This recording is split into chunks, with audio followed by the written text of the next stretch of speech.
जी सब लोग लगाया वो जी ठाकरिया ने समझा वो जी।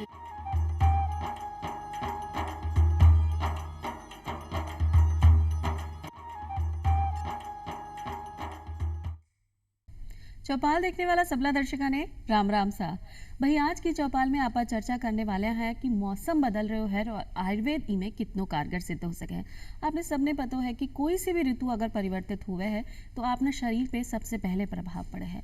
अब वो प्रभाव किया को भी हो सके है, आपने सर्दी जुकाम भी हो सके है, दर्द भी हो सके है, कई तरह के सूजन भी आपने शरीर में आ सकी है, अपना बड़ा बुजुर्ग जो है बिना जोड़ा की परेशानी हो सके है, महिलाओं में खासकर बाला की परेशानी हो है, त्वचा संबंधित रोग हो सके है। तो आज सब रोगा में यानी आज सब परेशानी में आयुर्वेद कितनो कारगर सिद्ध हो सके है ई पे आपा चर्चा करांगा कि मौसम परिवर्तन में अपनी दिनचर्या क्या रखनी चाहिए, खान पान को क्या ध्यान रखना चाहिए और अपनी रसोई में ऐसा बहुत सारा चीज़ा है जिको उपयोग आप आयुर्वेद में कर सका हाँ। और इस सब के लिए चर्चा करवा के लिए पधारी है डॉक्टर सुनीता रावत जी जो कि एमडी हैं आयुर्वेद से। डॉक्टर साहब था को बहुत बहुत स्वागत है चौपाल में। नमस्कार डॉक्टर साहब जी आज आप बदलता मौसम और आयुर्वेद की बात कर रहा हैं तो सबसे पहले आई सवाल आवे कि बदलता मौसम आपने शरीर ने क्या नुकसान पहुंचा सके है और इनमें कौन कौन सी परेशानी आपने हो सके है। देखिए हमारे आयुर्वेद शास्त्र में हमारे ऋषियों ने जो ऋतुओं का वर्णन किया है वो बहुत ही एक वैज्ञानिक ढंग से किया है। हमारे जो भारतीय शास्त्र है उसमें 6 ऋतुएं बताई हैं। उनमें शिशिर है, बसंत है, ग्रीष्म है, वर्षा है, शरद है, हेमंत है। तो अभी जो वर्षा ऋतु गई है जिसमें कि हमारी बॉडी का बल बहुत ही कमज़ोर हो जाता है क्योंकि आसपास पानी ही पानी और बैक्टीरिया है, तो इस तरह से हमारे शरीर का जो बल है क्षीण हो जाता है। और अभी जो मौसम में बदलाव है, दिन में अधिक धूप होती है और रात में ठंड, तो हम प्रज्ञाप्राप्त करते हैं कई बार कि हमें पंखा नहीं चलाना है फिर भी हम चलाते हैं। तो इस मौसम में जो बदलता हुआ मौसम है इसमें अगर हम इन कारणों का या इन बातों का ध्यान नहीं रख पाते हैं और हमें ऐसी जो इस ऋतु में बीमारियां होने वाली हैं वो हो जाती है, जैसे कि दमा है, खांसी है, इसमें नाक से पानी आना है, छींकें हैं, आँखों में खुजली है, स्किन भी रुक्ष हो जाती है और कई बार निमोनिया की शिकायत भी हो जाती है। जी तो आपने जो इस समय बदल तो मौसम है कि आने वाला हल्की हल्की ठंड आने वाली है, सुबह शाम की ठंड है और दिन में आपने जी बताया कि गर्मी है और पंखा तो आप चलावा ही, कई बार तो ऐसा भी है कि भाई ज़्यादा गर्मी लग रही है तो आप कूलर एसी भी चला लें, तो वो कितना नुकसानदेह हो सके है और कौन कौन सी खासी बीमारी आ मौसम है। ये मौसम में देखिए जैसा कि कहा है कि हमें प्रज्ञापराध नहीं करना है क्योंकि एक ऋतु जा रही होती है और दूसरी आ रही होती है, तो हमें धीरे धीरे उस ऋतु में जो कारण कहा भी है क्योंकि संक्षिप्त है क्रिया योग निदान प्रवर्जन, हमें उन कारणों का त्याग कर देना चाहिए जो कि हमें इस रोग को आमंत्रण देने में सहायक करते हैं। तो हमें इस मौसम में एसी का प्रयोग नहीं करना है और पंखा भी अगर ज़रूरत है, मच्छर हैं तो थोड़ा चलाना है लेकिन बॉडी को कवर करना है। तो इस तरह से अगर हम अपने जो रहन सहन में और जो खान पान है, जैसे कि अभी ठंडी चीज़ों का भी सेवन नहीं करना है हमें, तो इस तरह से अगर हम देखभाल करेंगे तो हमें मौसम जन बीमारियां नहीं होंगी। अगर जो लोग नहीं मानते हैं, जैसे कि अभी इस मौसम में कोल्ड ड्रिंक्स, आइसक्रीम, दही है और बाहर के पैक्ड फूड है जो वो सेवन करते हैं तो उन्हें कई ऐसी बीमारियां हो जाती है, जैसे कि अभी चल रहा है वायरल इन्फ्लुएंजा चल रहा है, आपको निमोनिया हो रहा है, खांसी भी इतनी हो रही है कि 2-2 वीक में लोगों को नहीं जाती है। तो मुख्य रूप से इसमें श्वसन संस्थान से संबंधित रोग होने की अधिक संभावना होती है। तो इनमें आयुर्वेद कितनो कारगर सिद्ध हो सके, जो भी अभी हाल ही में परेशानी आपने चल रही है उनमें अगर आप आयुर्वेद को इस्तेमाल करा यानी आयुर्वेद की दवाइयाँ अगर आप लेवा तो कितनों आपने फ़ायदा मिल सके है। आयुर्वेद की दवाइयों के विषय में मैं बताना चाहूँगी कि अगर हम रसोई घर में ही ले लें, हमारे जो मसाले हैं जिनको हम माता बहनें खाने में उपयोग करती हैं, तड़का लगाती हैं, लेकिन उन्हें औषधि रूप में उन्हें उपयोग करना नहीं आता है। इस कारण से उन्हें इन परेशानियों से जूझना पड़ता है। जैसे अभी हमारी रसोई में सौंठ है, काली मिर्च है, लौंग है, इनका भी चूर्ण अगर हम बना लेते हैं और 2-2 चुटकी अगर हम गुनगुने पानी से या शहद के साथ लें तो हमें ये जो खांसी जैसी है या जो गले में खराश है उसकी लक्षणों में कमी आ जाती है। और भी आयुर्वेद में ऐसी कई औषधियाँ हैं, जैसे कि अभी गौजेवादी काढ़ा है तो उसमें ऐसे कई ड्रग हैं जो कि हमारे श्वसन संस्थान पर कार्य करते हैं, जैसे मुलेठी है और उसमें बासा है, कंटकारी है, गाजवान है, गोजिवा है। तो इस तरह से इन चीज़ों को या तो हम बना बनाया मार्केट से ले लें या फिर अगर पंसारी की दुकान से इसको उपलब्ध कर लें और इसको कूट करके रख लें, तो सुबह अगर हम इसको 4 कप पानी में उबालें, जब 1 कप रह जाए उसका चौथा हिस्सा, तो आधा कप अगर हम सुबह शाम सेवन करते हैं तो ये काफ़ी कारगर सिद्ध होगा हमारे श्वसन संस्थानगत रोगों के लिए। जी हाँ, कि आपने बताया कि सांस लेबा में आपने परेशानी है तो आप इको उपयोग कर सका। कई लोगों ने आ परेशानी ज़्यादा बढ़ जावे तो दमा की परेशानी हो जाए, अस्थमा की हो सके है। कई लोगों के शरीर में कफ बैठ ही जावे है कि मतलब सुबह सुबह जब आप उठा तो कफ उखड़वा लग जावे। तो बी के लिए आपने क्या करना चाहिए? ऐसी कोई भी चीज़ जो आप रोज इस्तेमाल कर सका, हाँ भाई काढ़ो कभी कभी नुकसान भी कर सके, ज़्यादा गर्मी भी जी, कर जाए, जी। तो ऐसी कोई एक चीज़ जो आप कफ में या अपना खांसी जुकाम में ऐसी लेवा आपने रोज कि आपने सही रहे शरीर। इसके लिए मैं किचन में ही चले जाओ, सौंठ है, मिर्च है, पीपल है, इसका चूरन बना लें और एक एक चम्मच सुबह शाम शहद से लें तो आपको कैसी भी जो कफ जमा हुआ है वो भी निकल जाएगा और इससे निजात मिल जाएगी। फिर भी अगर ज़्यादा प्रॉब्लम है तो उन्हें अपने इन्वेस्टिगेशन करा लें। इस तरह की प्रॉब्लम हो तो बाकी आयुर्वेद में जो रसायन औषधियाँ हैं जो कि हमारी इम्यूनिटी को बढ़ाती है, जैसे कि च्यवनप्राश को ही ले लें।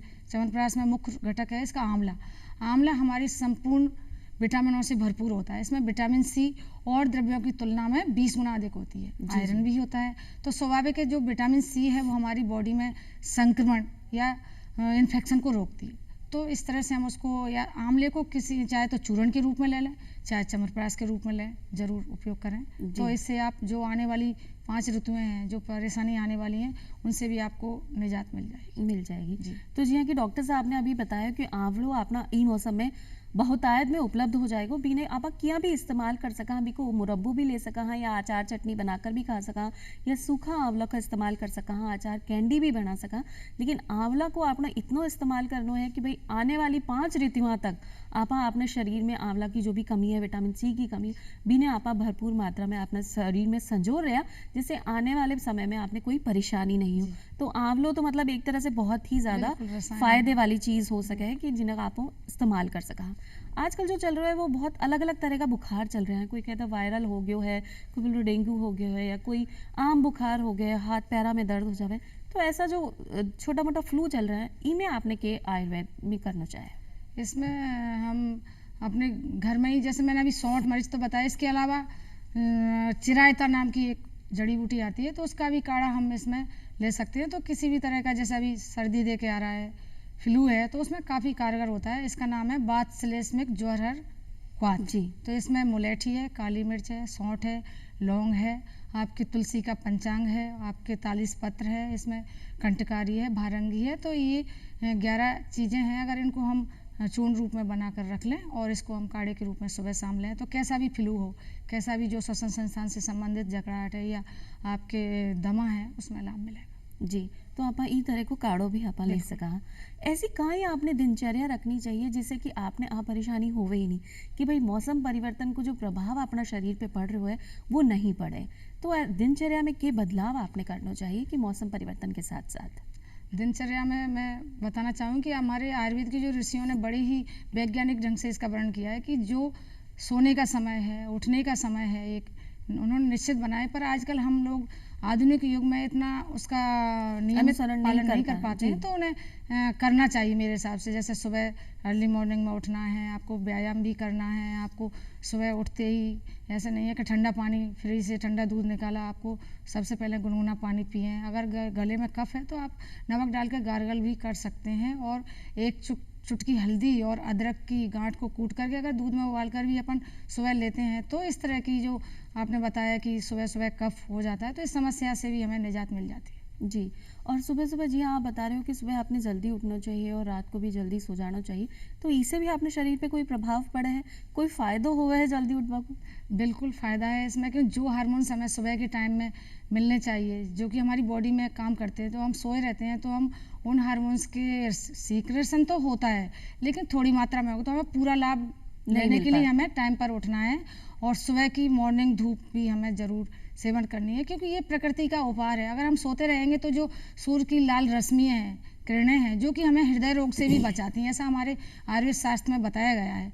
तो सुबह की हमें धूप जो है 15 से 30 मिनट की अभी सर्दियों में लेना चाहिए, क्योंकि इसमें विटामिन डी भी होता है और हमें जो जोड़ों की प्रॉब्लम है और भी कई तरह के इन्फेक्शन है, जो कि बैक्टीरिया हैं, वो भी इससे दूर हो जाते हैं। तो हमें विटामिन डी के प्रयोग से जो हमारी बोन में कैल्शियम और जो फास्फोरस है उसका संघात भी, अस्थियाँ मतलब कैल्शियम का उपयोग विटामिन डी के उपयोग मिलने पर ही कर पाती हैं। तो इसलिए सुबह हमें सूर्य रश्मियों का सेवन भी मिल जाएगा अगर हम जल्दी उठेंगे तो। बाकी सोते रहे तो हमें इस लाभ से वंचित रह जाएंगे। जी हाँ, तो बहुत ही चौकी बात है कि मतलब आपने दवाई खावा की जरूरत नहीं है। अगर आप सुबह जल्दी उठ रहे हैं तो सूरज की जो किरणा है वो भी आपने विटामिन डी देवे हैं, भरपूर मात्रा में देवे, जिसे आपने शरीर में जो भी कैल्शियम और फास्फोरस की कमी है या भी को जो सहयोग बढ़ाए रखना है वो विटामिन डी भी में पूरी कर सके। तो आपने दवाई लेबा की जरूरत नहीं पड़ेगी अगर आप सुबह जल्दी उठेंगे। तो आपनी दिनचर्या में परिवर्तन करना है कि सुबह आप जल्दी उठा। जी हाँ, कि आपने रसोई घर की बात करी तो बहुत सारी महिलावां सुबह की चाय बनावे हैं, तो चाय में आप काली मिर्ची भी डाला, हाँ अदरक भी डाला, हाँ तुलसा भी डाला, और 12 मासी कई लोग इसको इस्तेमाल भी करे हैं। तो जब मौसम परिवर्तन जैसे ठंड को समय आ गयो तो और के परिवर्तन आपने चाय में करना चाहिए और कितनी बार आप ले सका जिससे वो नुकसान नहीं करे? आपने ये बहुत ही अच्छा प्रश्न किया है, क्योंकि हम लोग मोस्टली 4-5 चाय तो सभी लेते हैं, लेकिन ये हमें मौसम और ऋतु के हिसाब से लेना चाहिए। अगर आपको दमा है, खांसी ज़्यादा है, कफ बन रहा है तो स्वाभाविक है, क्योंकि आयुर्वेद का सिद्धांत है सर्वदा सर्वभावानां सामान्यम वृद्धि कारणम हिरास सेतु विशेष प्रवृत्ति रोयस्तु। अगर हम ठंडी चीज़ों का अधिक सेवन करेंगे तो हमारी बॉडी में क्या बनेगा? कफ। और कफ हमें क्या श्वसन संस्थान से संबंधित रोग देगा। तो कफ या शीतजन रोगों को दूर करने के लिए हमें कैसे चीज़ों का प्रयोग करना पड़ेगा? गर्म। तो हमारी तुलसी की तासीर गर्म है, काली मिर्च की तासीर गर्म है, अदरक की भी गर्म है। तो इसकी चाय के साथ साथ, इसमें चाय बनाने के साथ साथ दालचीनी का भी उपयोग अगर हम करते हैं तो हमारे श्वसन संस्थान से संबंधित जो परेशानियां हैं वो दूर हो सकती हैं। अगर उसे ज़रूरत है, अभी सर्दी में 2 से 3 भी हो जाए तो उसे कोई ऐसी परेशानी वाली बात या उसके कोई ऐसा नुकसान करने वाली बात नहीं। हाँ, गर्मी के समय में अगर अपन ज़्यादा चाय पिया तो वो आपने नुकसान कर सके। बॉडी की प्रकृति है कि वो अपने आप ही तो हमें छोड़ने के लिए कहती है ऋतु, और अपने आप हमें द्रव्यों को अपनाने के लिए कहती है। इसलिए हाँ, तो मौसम परिवर्तन के साथ अपनी शरीर की आवश्यकता भी वो हो सके। लेकिन अगर हम जानबूझकर प्रज्ञापराध करते हैं तो इसका परिणाम हमें मौसमी बीमारियों के रूप में भुगतना पड़ता है। जी, और खाने पीने में आपने के खासो ध्यान रखना चाहिए? जी, यहाँ की आपने बताया हो कि आपने बाहर को तरल पदार्थ, ठंडो तरल पदार्थ नहीं पीना चाहिए, आइसक्रीम नहीं खानी चाहिए, कोई भी ठंडो पदार्थ या पैक्ड फूड आपने नहीं खाना चाहिए। तो घर में ऐसी कई चीज़ें आप बनावा जो आपने स्वास्थ्य में लाभ दे सके आयुर्वेद के जरिए? घर में अगर हम पौष्टिकता की दृष्टि से लें तो एक तो आप, मैंने बताया कि आप आंवले का लें और इसको विटामिन सी से भरपूर है, क्योंकि ये रसायन है। रसायन का काम है हमारी इम्यूनिटी को बढ़ाना, रोगों से लड़ने की क्षमता बढ़ाना। तो सबसे पहले आंवले लें, उसको 10 मूल के जो द्रव्य है, क्वाथ है, बिल्व, अग्निमंत, स्योना, पाटला, गंभारी, छोटी कटेरी, बड़ी कटेरी, तो इस तरह से 10 द्रव्य हैं। इनका काढ़ा बना लें, 4 गिलास पानी डालें, जैसी ज़रूरत हो। जैसे 1 लीटर में बनाएंगे तो उसको आप चतुर्थांश छोड़ दिए पावर, उस पानी को छान करके कुकर में डालें और उसमें आधा किलो आंवले डालें और उसमें सीटी लगा लें। जब वो अधिक गल जाएं तो उन्हें निकाल करके उसकी गुठलियों को अलग कर दें और उसको छलनी से छान कर जो नीचे की लुगदी है उसको निकाल लें और लोहे के पात्र में उसे गाय के घी में भूनें। बहुत ही मंदी आंच पर भूनें, बिल्कुल इतना भूनना है कि उसका जलियांश जल जाए। और दूसरी तरफ उसमें 1 तार की मिश्री की चाशनी बना लें, जैसे मिठास के हिसाब से, और उसमें डाल करके उसको अवलेह के रूप में बनाएं। उसमें बड़ी इलायची डाल लें, काली मिर्च डाल लें, सौंठ डाल लें। तो इस तरह से एक पौष्टिक जो रसायन द्रव्य है जो च्यवनप्राश जैसा है, च्यवनप्राश की तरह काम करेगा, इसमें ज़्यादा पैसे भी नहीं लगेंगे। तो इसको हम 1-1 चम्मच अगर लेते हैं तो ये भी हमारी स्वास्थ्य के लिए लाभकारी हो सके हैं। जी हाँ, कि आपने बताया इनमें 10 चीज़ें मिली हुई हैं, तो अभी 10 चीज़ें खरीदबा में या जगह जगह जार इकट्ठो करवा में परेशानी हो सके, तो कहीं चून बनाए मिला है कि आप भी इन्हें इस्तेमाल कर सका है? हाँ, इसको हम कहीं भी किसी भी दुकान से, शॉप से उपलब्ध कर सकते हैं। तो इसमें कोई ऐसा नहीं है कि हमें अब अलग अलग तो घर में ही अगर आप बना के रखा तो एक ताज़ी चीज़ अपने पास बन जाए और सुबह शाम को आप सेवन करा तो भी नहीं डालना पड़ता है, उसमें कोई फायदा कर सके है। जी कि अपना जो बड़ा बुजुर्ग हैं, टाबर हैं, जी कि आपने बात कर लिया अभी खांसी जुकाम की परेशानी, लेकिन जो अपना बड़ा बुजुर्ग है बिना कई बार जोड़ा की दर्द की परेशानी हो जाए, हाथ पैरा में दर्द, जोड़ा की दर्द की अगर भी नहीं है तो हाथ पैरा में दर्द हो जाए, कमर में दर्द हो जाए, बोले कि हवा लग गई है, आज बादल हो रहे हैं, आज ठंड हो गई, हवा लग गई और हाथ पैरा में दर्द हो गया, नसा में फुलाव हो जाए, ऐसे में आयुर्वेद क्या काम कर सके है? ऐसे में आज तो मैं ये कहूँ कि हर तीसरा चौथा व्यक्ति जोड़ों की प्रॉब्लम से, समस्या से जूझ रहा है, खास करके इस मौसम में, बदलते मौसम में। तो इसके लिए हम एक तो धूप का सेवन करें, मैंने बताया कि क्योंकि जो जकड़ाहट है, सुबह आप मॉर्निंग की धूप लेंगे तो आपकी जो मसल्स हैं उसमें जो सूजन है, जो जकड़ाहट है वो दूर हो जाएगी। एक तो आपको ये प्रकृति का उपहार ऐसे मिल गया, और साथ में हम 1 मुट्ठी तिल रोज़ खाएं तो भी हमें जो हमारे जॉइंट में जो कैल्शियम की कमी के कारण है तो उसके स्नेहन हो जाएगा। तो उससे हमें जिंक है और मैग्नीशियम है, ये सब चीज़ें हमें तिल से मिलती हैं और उसकी तासीर उष्ण होती है, क्योंकि जो भी अपने स्वभाव में जो द्रव्य, औषध द्रव्य, खाद्य द्रव्य उष्ण होते हैं वो हमें जोड़ों के प्रॉब्लम से दूर करते हैं।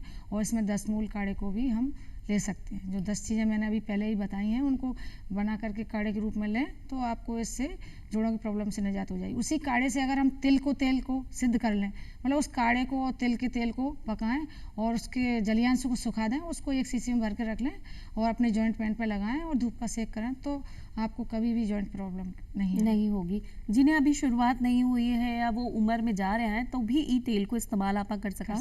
10 फूल को जो काढ़ो आपने बनाया हुआ है बी में आप तिल्ली को तेल मिलाकर बीने इतनो पका लिया कि बीन से पानी बिल्कुल खत्म हो जाए, सिर्फ तेल ही तेल बचे और ई को इस्तेमाल आप अपने शरीर पे कर सका।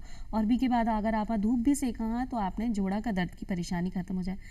तो लाभदायक है भाई। आपने जैसी गृहिणी है या कोई बाहर कर जाने वाली कामकाजी महिला है कि अगर आपने परेशानी शुरू होने वाली है तो आप ई को इलाज भी कर सका। एक बात आया जब महिलावा घर में भी बहुत काम करे हैं, बाहर भी काम करे हैं, तो उन्हें ज़्यादा शरीर में परेशानी हुए, बोले कैल्शियम ज़्यादा आपने चाहिए और मौसम परिवर्तन के साथ कई बार अपनी दिनचर्या में बदलाव आ जाए तो बहुत ज़्यादा परेशानी हो। तो ऐसे में गर्भवती महिला की देखभाल आपने कैसे करनी चाहिए आयुर्वेद के जरिए?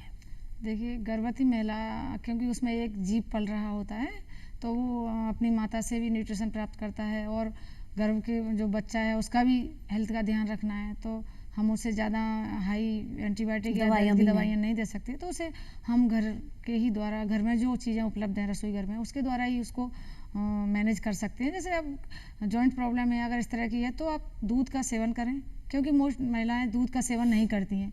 ज़्यादा नहीं तो कम से कम 1 कप दूध तो ले सकती हैं, उससे भी हमें 500 मिलीग्राम जो है कैल्शियम मिल जाता है।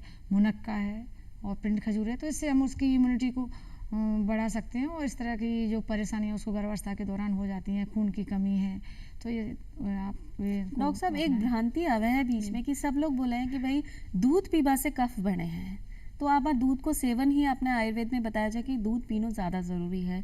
और जहाँ कि अभी आपने पिंड खिजूर की बात की तो बोले जावे कि भाई गर्भवती महिला को गर्म चीज़ा नहीं देनी चाहिए और पिंड खिजूर ने गर्म चीज़ा में आवे है, तो ई के पीछे क्या बात है? ये भ्रांति है, लोगों को पता नहीं है कि उसकी तासीर कैसी है, क्योंकि पिंड खजूर गर्म नहीं है, उसमें आयरन है और आपके कार्बोहाइड्रेट है जो कि हमारी गर्भवती महिला के लिए और क्या सभी के लिए ही पोषण का कार्य करता है। आयरन तो इसमें भरपूर है, तो हमें सर्दियों में कम से कम 4-5 पिंड खजूर या छुआरा भी दूध में उबाल करके ले सकते हैं।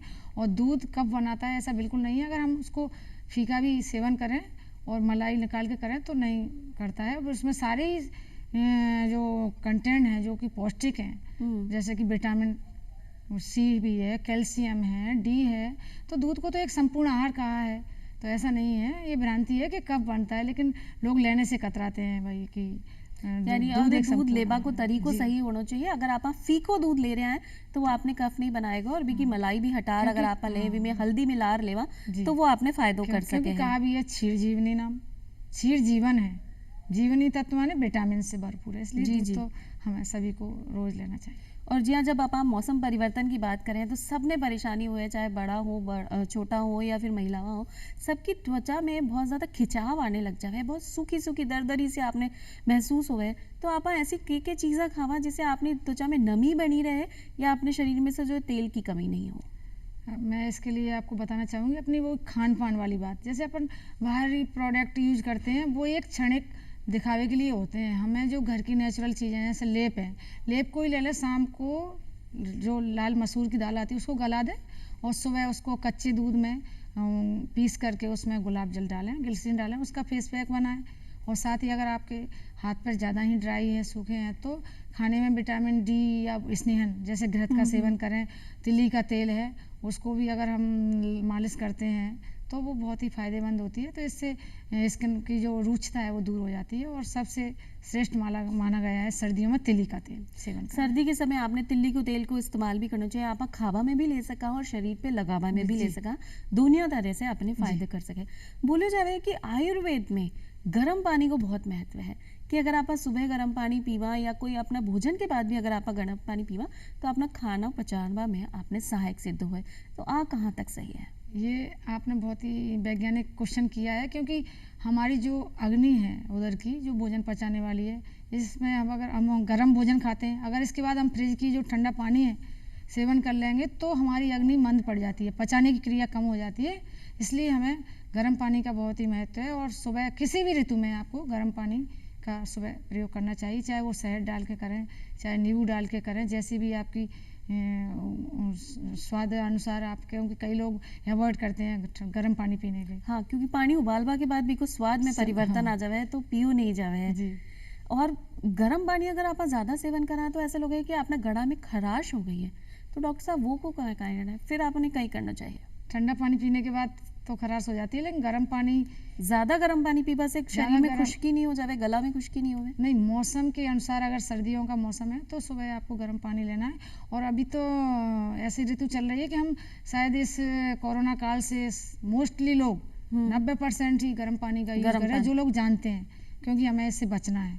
तो गर्म पानी कभी भी ऐसे नुकसान नहीं करता है, ज़्यादा गर्म नहीं लेना है, मतलब बॉईल करके रख लो, उसको नवाया नवाया लेना है। जी, गुनगुनों लौंग के को- साथ ही पका ले तो कोई दिक्कत नहीं है, उसको खांसी जुकाम में इनमें लाभ करेगा। लेकिन बच्चे हैं और ये कई लोग हैं जो कि इसके स्वाद के कारण नहीं लेते, पर सादा गर्म पानी तो हम उन्हें दे सकते हैं। जी, और डॉक्टर साहब बीच में आपने लौंग की बात करी है, तो रसोई घर में लौंग सबके घर में है, काली मिर्ची सबके घर में है, तो इको इस्तेमाल आपा किया करा कि जो मौसमी संबंधित परेशानी है बी से आपा बच सका है। देखिए, लौंग का उपयोग आपा लौंग किया का करा। उपयोग, लौंग अपने स्वभाव में गर्म है और गर्म चीज़ें मैंने बताया कि जो भी जितने भी ठंडी शीतकालीन जो द्रव्य जो रोग हैं उनमें लाभ करता है। तो अगर हम गले में खराश है तो एक एक लौंग भी चूस सकते हैं और दो दो लौंग का या 3 लौंग का तड़का भी हम लगाती हैं हमारी माता बहनें, पर जो एक औषधि है जो उसका उपयोग है उसे नहीं जान पाती हैं, तो चूस सकते हो, ऐसा कोई नहीं है। और खाने में अगर लहसुन है, लहसुन का भी उपयोग करें, लहसुन जी। भी कफ को काटता है, हमारी स्वर को साफ करता है। और साथ में जो औषधीय द्रव्य है मुलेठी है, उसको भी हम चूसें तो हमारे गले की जो खराश है, जो स्वर खराब हो जाता है, कर्कश हो जाती है आवाज़, तो उसमें काफ़ी सुधार हो जाता है। घर में काली मिर्च भी है, उसको भी अगर दो दो काली मिर्च अगर हम 3 टाइम भी चूसते हैं कभी भी, तो आपके जो बताया जैसा कि आपने कि हम किस तरह से इस शीतजन विकारों से बचें। तो डॉक्टर साहब जैसे अपन काली मिर्ची और लौंग की आपने बात करी कि आपने चूस लेनी चाहिए जिससे धीरे धीरे बिको रस चलो जाए, जी। लेकिन कई लोगों से आप नहीं हो पावे, तो कहीं अपना भोजन में जैसे आप सब्जी छौंक रहे हैं तो भी में काली मिर्ची लौंग का तड़को भी आप डाल सका, तो कहीं वो भी बराबर से फायदा करेगा या नहीं करेगा? नहीं, बिल्कुल करेगा। आप अगर आपको इस तरह से अपने रुचि के अनुसार उसको संस्कार के द्वारा बना सकते हैं और उसको उपयोग करेंगे तो आपको वही फायदा मिलेगा, कोई दिक्कत नहीं है। ऐसे आप हाँ, 4-5 मतलब काली किसी भी मिर्च, तरीके से किसी भी आप ले तरह से सका आपको अपना। काली मिर्च जाना चाहिए, क्योंकि जो उष्ण का कार्य कफ को काटना है, जो आपके जो जम गया है फेफड़ों में जहाँ भी है, तो वो ही काम करेगा। जो उसके जरिए आप अपने शरीर ले में से सकते हैं। कफ निकाल सका, जी। आप इन्हें सही कर सका। एक परेशानी और सबने आवे है, आप चाहे से महिला हो या पुरुष हो या मोटियार हो, आप ना मौसम परिवर्तन होते ही बाल ज़्यादा झड़ने लग जावे, बाल में रुखाई आ जावे, तो ये के लिए आपने क्या करना चाहिए?